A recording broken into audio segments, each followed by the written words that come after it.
It's top level for heads of states who discuss global aspects.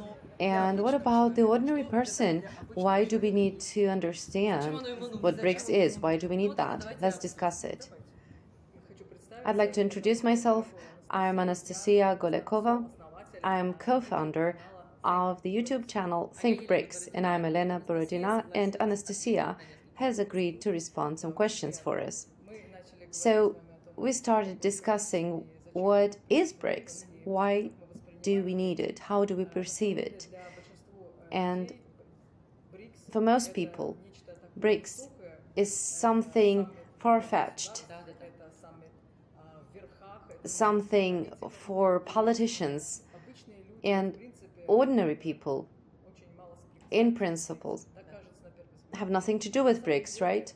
But in general, it's not true, actually, and BRICS has been expanding since last year, and for us, ordinary people, we have to understand that half of the world today has something to do with BRICS, because today, in our country, we have so many events that try to get it across to people what BRICS means, because it's very important for us to understand, because it's our culture. BRICS unites countries who want to collaborate. It's not a military alliance. It's not an organization that is organized against someone. It is an alliance of countries who work together in trade, in education, in knowledge, in cultural values. For our country, we have something to share, just like other countries. So what spheres of collaboration are developed in the BRICS alliance today? Today, we can probably say that BRICS is working effectively in the economic sphere, and as I understand, many of us who know nothing about BRICS have been hearing about de-dollarization, yes, and about national currencies and trading in national currencies. So today BRICS has an economic meaning as an economic alliance or a union, as we can also, and I'm sure at this summit a lot of time has been dedicated to tourism, because tourism connects the world. People travel from country to country, and perhaps we will have an easier way to travel with visas and so on, because Russians, we need, for example, visas to travel to India or China or Iran. And I think, I believe, and I would hope that we would see the countries working on simplifying the visa regime, because that's very important. And what do you think? For example, Belarus, now that Belarus is taking one step closer to becoming part of BRICS, would Belarus open its borders with Russia for third countries, for third country citizens? Well, because Belarus and Russia have no borders already, literally, and people from foreign countries who are in Russia, they can travel through Belarus with documents from the Russian Federation, but they cannot cross the Belarus border now going into Russia. But if Belarus is making that step closer to BRICS, some political forces will have to decide how things will change with travel. But I think that countries that are already in BRICS will definitely have movement, because for partner countries the BRICS countries are already setting the example, so the countries that are now wanting to be part of some BRICS partnerships, they will look at these examples and will probably be on the list that will have changes. And speaking about foreign citizens, who is your channel for? Because as I understand, it's not really for a Russian audience. Right, our channel is for an English-speaking audience. And I can say that over a year and a half of our work, we have about 43,000 unique subscribers to our channels, Think BRICS. Why is it English, in English? I am a linguist myself, a translator and interpreter, and I read and follow a lot of media of different foreign countries and European, and I see that most information is anti-Russian out there, and it's also against BRICS. We all know that there's this myth about freedom of speech, and it does not really exist out there, because all countries have this problem with freedom of speech, but society needs alternative information. It's very, very important. People want to hear more than they are given by their mainstream media. And who can give that alternative information? Only the video content that we create as independent bloggers. So our channel is dedicated to showing truthful information about what is BRICS about, what does BRICS do, what countries are involved, and what is each of these countries bringing into the alliance, and so on. Because if we are truthful, the United States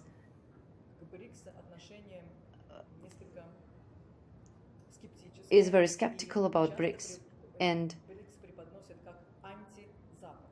they often look at BRICS as anti-West, because there's the West, you know, and then there's BRICS, and they're kind of against each other. That's the general idea. But this is completely wrong.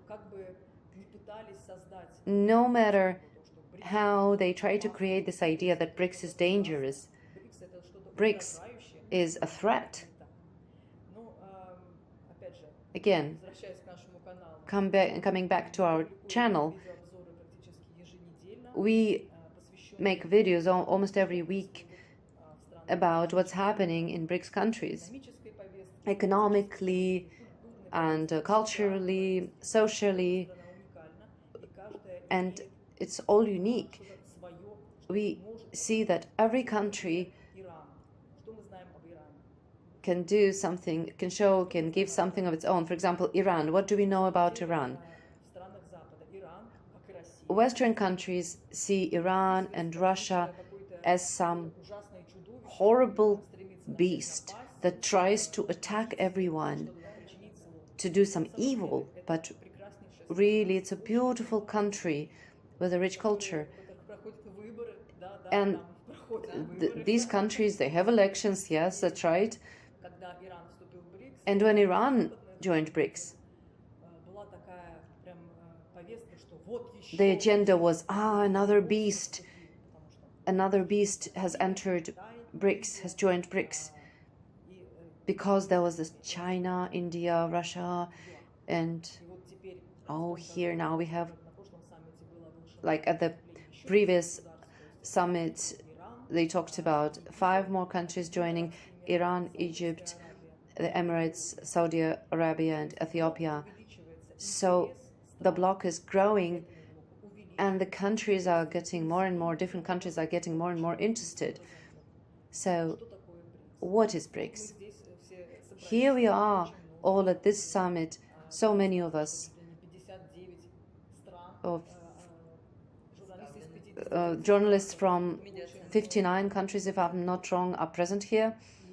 And all of these journalists are going to write about it or make their videos about the summit. We are popularizing BRICS because the interest in alternative information is very high, because everybody is fed up with propaganda, American propaganda, European propaganda. We see that people understand that something is off here, something just doesn't add up. It cannot be that like 5 countries started, 5 more join, and other countries are willing to join, and we are being told that it's something evil, something bad. I also heard that Serbia was considering joining BRICS and not the EU. No, it's not like that. And we also don't have to go to extremes. Our channel is about being realistic. We don't need to have any false hopes. We don't need to have any wishful thinking here, so we don't need to go to any extremes. At the previous summit, this was also discussed, that Serbia's president was planning to come, to be present. Serbia is an independent state, and its geopolitical condition shows that they don't have much of a choice, but the president didn't come. So heads of states actually mentioned that nobody is forcing anyone to join BRICS. So there has to be a consensus, like if one of the countries doesn't support this. So they have to find a situation that suits everyone, a win-win. So your subscribers, what countries are they from? Our analytics shows us that our subscribers are from the USA, a lot of them, Great Britain, Canada, which means that the West that we are talking about here, when we say West, the West, what do we mean? All of these countries are among our subscribers. So thanks to you then, alternative information comes to where it's supposed to come, right? Yes, in the beginning I was a little skeptical about it regarding the countries of the West, because I was not sure that our channel would find followers there, but my desire to show people an alternative view prevailed, and I see that people are writing to us more and more. Then yes, we see that our government is leading us somewhere where we don't want to go, and what's happening now. We would really see BRICS succeeding. We would love to see BRICS succeeding, because this is a partnership between countries in the world we live now. It's a unipolar world, or a world, and people living in the United States understand that this is not the world we want to live in, because it's not going anywhere. We need polarity, multipolarity. People are looking for support in it. They need hope for something else, something different, not like the European Union is doing it. Because I would say that it's giving us hope that there's justice somewhere, and justice will prevail. And what do you think about many Russian regions having no idea what BRICS is? They've never even heard about it.